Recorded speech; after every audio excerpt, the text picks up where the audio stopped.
Sir मैं जब यहाँ पर नाम दीक्षा लेने के लिए गया, जैसा कि अंकल जी ले गए साथ में, तो मैंने यहाँ देखा उनके काफ़ी सारे नियम थे। एक तो मूर्ति पूजा नहीं करना और भी काफ़ी भगवान अनुपासना नहीं करनी है। इसके बाद ऐसा क्या संत रामपाल जी महाराज में, मेरे तो मन में यही क्वेश्चन गूंज रहा है कि वो जेल में भी बंद है, फिर भी यहाँ पर लाखों भीड़ है। वो तो एक अलग चीज़ है, जो भी हो मुझे ज़्यादा पता नहीं है। लेकिन मैं तो गया, बागेश्वर धाम को कंपेयर करें मेरे हिसाब से तो वो तो हाँ धीरेन्द्र शास्त्री जी को, वो तो पल पल में चमत्कार कर रहे हैं। कोई भी बीच लाने बैठा है तो उसको खड़ा कर देते हैं, उसके बारे में सारी इन्फॉर्मेशन मन की बात बता देते हैं। यहाँ मुझे क्या चमत्कार दिख रहा है संत रामपाल जी महाराज में? ऐसा क्या कि मैं उनसे नाम दीक्षा लूं? बताइए सर।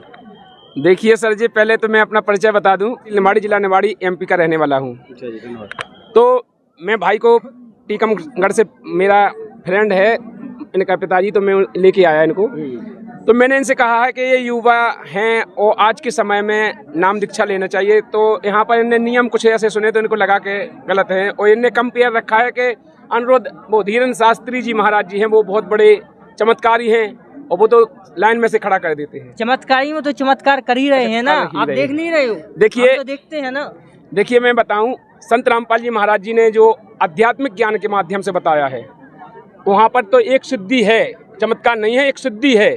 जो संत रामपाल जी महाराज जी ने अपने शिष्यों को 24 सिद्धियां दे रखी हैं। संत रामपाल जी महाराज जी जो दीक्षा देते हैं उस मंत्र में इतनी पावर है कि 24 सिद्धियां हैं। उनको तो एक सिद्धि है, जैसे परमात्मा कहते हैं सबद महल में सिद्धि 24, हंस बिछोड़े विश्व विशा। और वो तो केवल बता देते हैं, बता देने से क्या हो जाएगा? यदि जैसे एक सिद्धि मन वृत्ति बतावे, मन की वृत्ति बता देने से क्या उसका भला हो जाएगा? कैसे नहीं, जैसे मैंने वीडियो देखा है, वो कहते हैं बुलाते हैं, पैसा बनाते हैं, बीमारी के बारे में ही बता देते हैं और कहते हैं कि ठीक हो जाएगी, जाइए। तो देखिए लाखों लोग वहाँ जा रहे हैं, करोड़ों लोग जा रहे हैं, हमारे यहाँ से भी जाते हैं। जाने के बाद उनके कहने से ठीक हो जाएगा क्या? जैसे कोई आदमी बता दे कि कल दिन डूब जाएगा 6 बजे, और दिन तो डूबना ही है, तो क्या उसके लाभ हो जाएगा? नहीं, ये गलत है। सिद्धियां होती हैं, बता देते हैं। कहने का मतलब ये है कि वो तो डूबना ही है। हाँ, डूबना ही है, लेकिन सिद्धि तो वो कहते हैं। संत रामपाल जी महाराज जी आज जेल में हैं 14 से, आज कितने दिन हो गए आप देख लीजिए कंपेयर करके। 14 में जब संत रामपाल जी महाराज जी जेल गए, जब कितनी संख्या थी, और आज संत रामपाल जी महाराज जी जेल में बैठे हुए हैं, और जेल में बैठकर कितनी बड़ी लीला कर रहे हैं, कितना बड़ा चमत्कार कर रहे हैं। लाखों श्रद्धालु एक दिन में जुड़ते हैं, और एक नहीं, संत रामपाल जी महाराज जी एक पूर्ण परमात्मा के अवतार हैं। संत रामपाल जी महाराज जी जेल में बैठे हैं और वहाँ से इतनी पावर है उनकी शक्ति की बात करें तो यहाँ पर श्रद्धालुओं को लाखों लाभ होते हैं। यहाँ पर लाखों ऐसे श्रद्धालु हैं जिनकी जन्म मृत्यु भी टाल दी है। और दूसरी बात, चमत्कार तो वो होता है कि वहाँ पे बैठे बैठे यहाँ करोड़ों लोग संत रामपाल जी महाराज जी से नाम उपदेश ले रहे हैं। ये भंडारा देखा आपने तो जाते हो, लेकिन संत रामपाल जी महाराज जी सबसे कहते हैं तुम प्यारी पुण्य आत्माएं हो। संत रामपाल जी महाराज जी कहते हैं बच्चों तुम वो परमात्मा की प्यारी लाडली आत्मा हो। देखिए दिल पे हाथ रख के एक बाबा कह दे कि तुम पागलो हो, मूर्ख हो, वो खुद कहता है मैं कोई बाबा नहीं हूँ, कोई संत नहीं हूँ, मैं कोई गुरु नहीं हूँ, वो स्वयं स्वीकार करता है। और वो कहता है तुम तो पागल हो, तो तुम पागल हो उनको कथावाचकों को बुला करके उनकी रोजी रोटी चला रहे हो। जबकि संत रामपाल जी महाराज जी हमारा कल्याण कराने के लिए, हमारा मोक्ष कराने के लिए दिन रात प्रयत्न कर रहे हैं, ऐसा स्वच्छ समाज बना रहे हैं। उनके यहाँ जाने के बाद देखा है कोई भी जाता है जो वे कहते हैं तुम चाहे व्यत्याचार करो, अत्याचार करो, दुराचार करो, कछु करो, मुएगा काटो काटो, चाह जो खाओ पियो, लेकिन तुम तो हम न आओ, हमारी जेब भाई जाओ, चले जाओ, तुम्हारा सब भलो हो जाए। उनके कहने से भला नहीं होगा। यहाँ संत रामपाल जी महाराज जी ने बताया है, जो मंत्र अपने बताते हैं वेद पुराण में प्रमाणित करके बताया है, जो सत्य भक्ति स्वयं करेगा तब उसको वो लाभ होगा। किसी के कहने मात्र से, किसी के आशीर्वाद देने से किसी को कोई लाभ नहीं हो सकता है। इसलिए मैं कह रहा हूं दावे से, संत रामपाल जी महाराज जी ने प्रमाण करके सभी सदग्रंथ खोल के दिखाए हैं। 4 वेद, 6 शास्त्र, 18 पुराणों में प्रमाणित किया है, उन मंत्रों को प्रमाणित किया है, उस पूर्ण परमात्मा को प्रमाणित किया है। उन्होंने बताया है कि यह पूर्ण परमात्मा की भक्ति जो मर्यादा में रह करके करेगा उसको लाभ होगा। और उसके साथ सुखों की बात करते हो।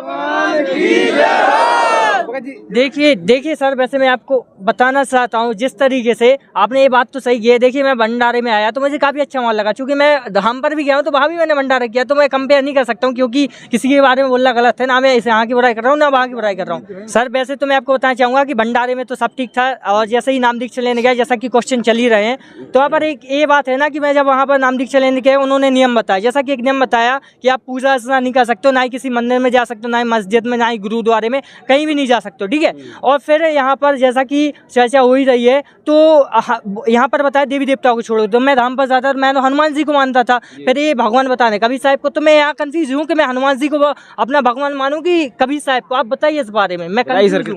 बताइए सर। देखिए सर, जैसे कि कोई कह दे कि जाओ मैंने तुमको 5 एकड़ जमीन दे दी, मौखिक कह दे, तो क्या वो मिल गई आपको? लेकिन कोई रजिस्ट्री करके आपको 1 एकड़ दे दे और वो कहे नहीं रजिस्ट्री करके दे दे, और वो कागज आप जा करके अपन सरकार में ले जाएंगे, तो आपको वो मिलेगी कि नहीं मिलेगी? तो इसी प्रकार संत रामपाल जी महाराज जी ने हमारे नाम रजिस्ट्री कर दी है।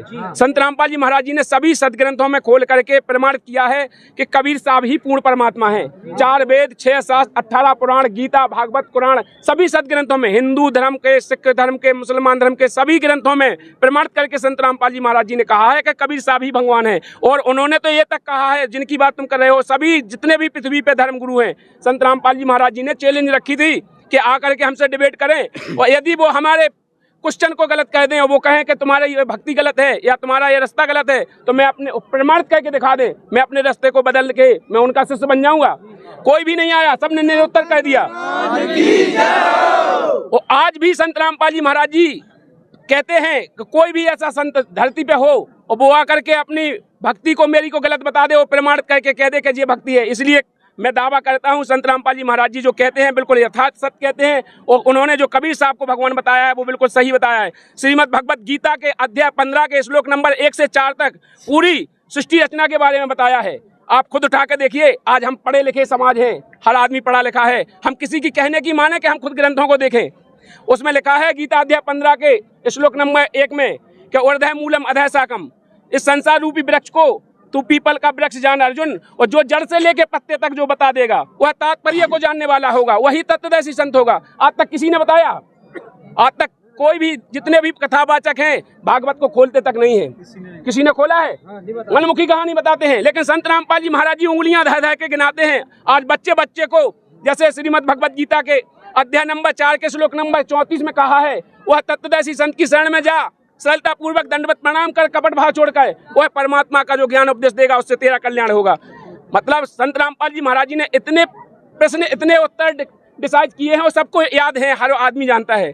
तो मैं संत रामपाल जी महाराज जी का जो क्वेश्चन है वही सत्य है, वो जो बता रहे हैं कि वही पूर्ण परमात्मा है वो सत्य है, प्रमाण अपने कह रहे हैं। बताइए सर, आप क्या कहना चाहोगे? अब सर मेरा अगला क्वेश्चन ये है कि कंफ्यूज तो मैं हुई, अब इसके साथ एक और कंफ्यूजन ये है कि कई ऐसे साधु संत हैं और ऐसे मतलब कथावाचक हैं जो श्री कृष्ण की लीलाओं के बारे में बताते हैं और कहते हैं कि ये साक्षात भगवान है। तो इसमें तो बताया जा रहा है कि विष्णु और जो कहा जाए श्री कृष्ण भगवान नहीं है आपके ज्ञान, संत रामपाल जी ज्ञान के अनुसार, उनके नियमों के अनुसार। तो आप क्या कहना चाहते हो इस बारे में, बताएं थोड़ा। देखिए, संत रामपाल जी महाराज जी ने ये कहीं नहीं कहा है कि कृष्ण भगवान नहीं है या राम भगवान नहीं है, किसी भी देवी देवता का निरादर नहीं किया है। नहीं तो हम नहीं कह रहे ना, ये सब हम नहीं, हम जैसे कई लाख हुए ना वो बोलते हैं ना, बातें ये हो रही ना। मैं इस वीडियो के माध्यम से सभी भाई बहनों से, जो इस वीडियो को देख रहा है और देखेगा, मैं उन सभी से अनुरोध कर रहा हूँ, निवेदन कर रहा हूँ, एक बार विचार कीजिए।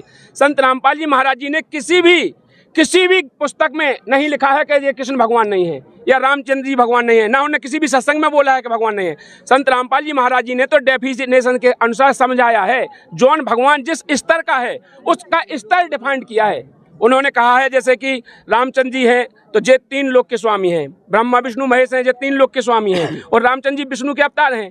तो उन्होंने उनकी सिद्धियों के बारे में बताया है। उन्होंने ये नहीं कहा कि उनके पास सिद्धि नहीं है, उन्होंने कहा है उनके पास 8 सिद्धि 9 निधियां हैं और ये चतुर्भुजी भगवान है। लेकिन ये इनके ऊपर भी जो पूर्ण शक्ति है वो पूर्ण परमात्मा कबीर साहब है। उसके बारे में उन्होंने कहा है कि जो पावर है वो पूर्ण परमात्मा से आती है। जैसे जड़ से अगर खुराक जाएगी तभी पत्ते तक जाएगी, और जड़ में पानी डालेंगे तो पत्ते तक खुराक जाएगी, पत्ता हरा भरा हो जाएगा, फल देगा। इसी प्रकार संत रामपाल जी महाराज जी ने कहा है कि ये भगवान हैं, और जो वहाँ से क्रेडिट मिलता है, जैसे हम पूर्ण परमात्मा की भक्ति करेंगे तो भक्ति करने के बाद जो वहाँ से भगवान हमको सुख देगा, हमारे क्रेडिट से हमारे पाप कर्म काटेगा, हमको पुण्य देगा, तो वो मिलेगा इन्हीं के द्वारा, क्योंकि वो यहाँ पे स्थगित किए गए हैं, उनको यहाँ का राज दिया गया है। ब्रह्मा विष्णु महेश यहाँ के स्वामी हैं, मैंने ये नहीं कहा है, लेकिन वो मिलेगा उन्हीं के द्वारा। लेकिन ये थोड़ी है कि हमें जैसे कोई नौकर चिट्ठी देना है हम वही को भगवान मान लें कि प्रधानमंत्री की चिट्ठी है जो ही भगवान है। ऐसा गलत है, बिल्कुल इसलिए गलत है कि हम जिनको ब्रह्मा विष्णु महेश को भगवान मानते हैं, लेकिन वो हमारे जहाँ तक के स्वामी हैं। जैसे हम सरपंच है, सरपंच को प्रधानमंत्री मान लेगा, नहीं मान सकते। प्रधानमंत्री जो हमें जैसे ओते से राशन दे रहे हो आज पूरी भारत में, और प्रधानमंत्री कोटा से आ रहा हो और हम का जा कहते हैं कि सरपंच दे रहे हो, हमें सरपंच को पूजन लगे, बताओ आप लोग। चलिए ठीक है, इतना आपने क्वेश्चन मैंने आपने आंसर दिया, अच्छी बात है। अब मुझको इतना तो नहीं पता, लेकिन मेरा अगला सवाल ये है कि अन्य जो साधु संत हैं वो बताते हैं कि विष्णु जी और भी जैसे हो गए श्री कृष्ण और जो कहा जाए शिव जी, तो इनकी मृत्यु अन्य संत बताते हैं नहीं होती, वो तो पूर्ण परमात्मा है। और आपके यहाँ पुस्तकों में लिखा है कि उनकी मृत्यु होती है, तो ये क्या हुआ, ये कौन सी बात हुई, आप बताइए इसको जरा, सब लोगों के मन में क्वेश्चन है। देखिए क्योंकि ये कंफ्यूज है काफी ज्यादा, मतलब जो और कोई संत और कुछ बताता है, आप संत के संत जो हैं और कुछ बताते हैं। इसीलिए मैं कह रहा हूँ कि जैसे कि कोई कह दे, जैसे कहने मात्र से नहीं माना जाएगा, प्रमाण सहित माना जाएगा। नहीं तो आप प्रमाण में बताइए कि कैसा क्या सिस्टम है, थोड़ा विस्तार से, चाहे टाइम हो जाए। हाँ बिल्कुल विस्तार से। संत रामपाल जी महाराज जी ने श्रीमद् भगवत गीता, देवी भागवत पुराण, कई ग्रंथों में प्रमाणित किया है, उनमें स्पष्ट कहा है, जैसे श्रीमद् देवी भागवत पुराण में लिखा है, स्पष्ट लिखा है कि वो कह रहे हैं कि मैं शंकर हूँ और ब्रह्मा विष्णु महेश को रचने वाली तुम ही दुर्गा हो, तुम ही शिवे हो। आप उठा के देखिए, और तुम तो जगत की रचने वाली हो, तो मैं भी क्यों तुम्हारा बालक नहीं हुआ, तुम ही तो मेरी माता हो। तो स्पष्ट जो स्वीकार कर रहे हैं कि ब्रह्मा विष्णु महेश स्वयं का तुम मेरी माता हो, तो माता कौन होती है, जन्म देने वाली।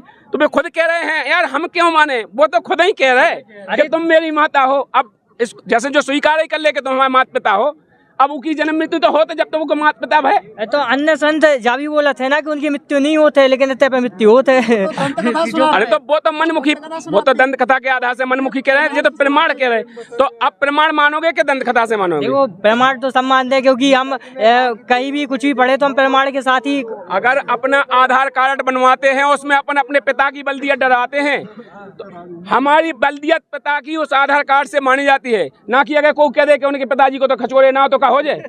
हमारा आधार कार्ड देखा जाएगा, उसमें जो प्रमाणित लिखा है वो माना जाएगा। इसी प्रकार हमारे सदग्रंथों में जो लिखा है, हमारे सदग्रंथ कह रहे हैं कि ब्रह्मा विष्णु महेश की मृत्यु होती है, वो स्वीकार कर रहे हैं कि हम तो अजन्मे हैं, हमारी तो मृत्यु होती है, हमारा तो जन्म मरण का कष्ट है, वो स्वयं स्वीकार कर रहे हैं। और संत रामपाल जी महाराज जी प्रमाणित करके भी दिखा रहे हैं।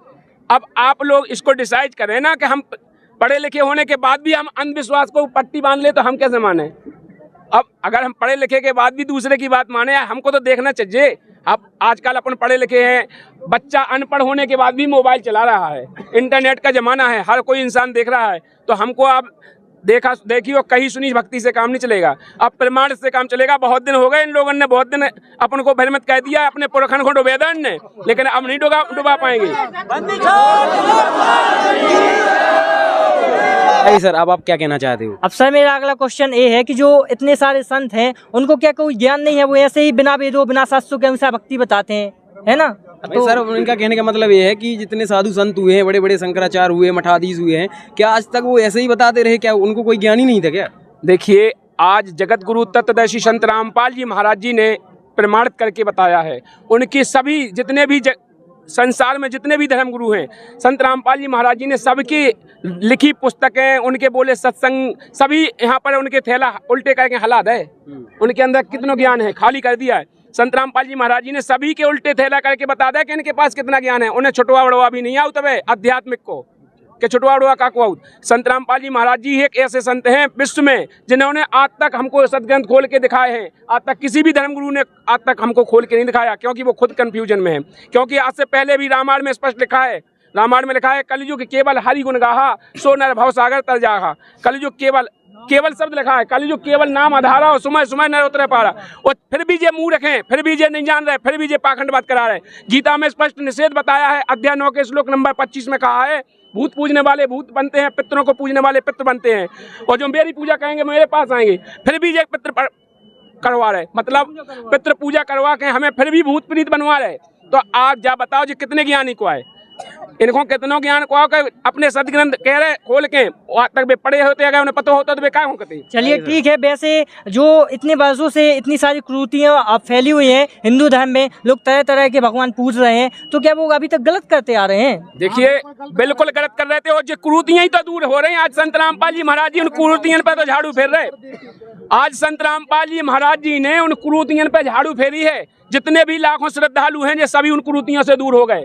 पूरे कचड़ा को झाड़ के कना कह दो संत रामपाल जी महाराज जी ने अपने अंदर को बाहर को। आज संत रामपाल जी महाराज जी से जो दीक्षा लेता है वो पूरी तरह से जानकारी करके लेता है। और सोशल मीडिया पे हर प्लेटफॉर्म पे संत रामपाल जी महाराज जी ऐप पर आप जाइए, संत रामपाल जी महाराज जी की पुस्तकें, ज्ञान गंगा, जीने की राय, अनेकों पुस्तक संत रामपाल जी महाराज जी ने लिखी हैं। उनका प्रचार घर घर हो रहा है, जा करके उनको पढ़िए। उसमें पूरे अपने जितने शंकाएं हो सबका समाधान लिखा है। संत रामपाल जी महाराज जी ने कसर नहीं छोड़ी आज के समय में। और आप उन सभी को पढ़ करके वो पूरी तरह से समझ करके, और ये बिल्कुल सही है क्योंकि ये जीवन का सौदा है, किसी को वैसे नहीं कर लेना चाहिए।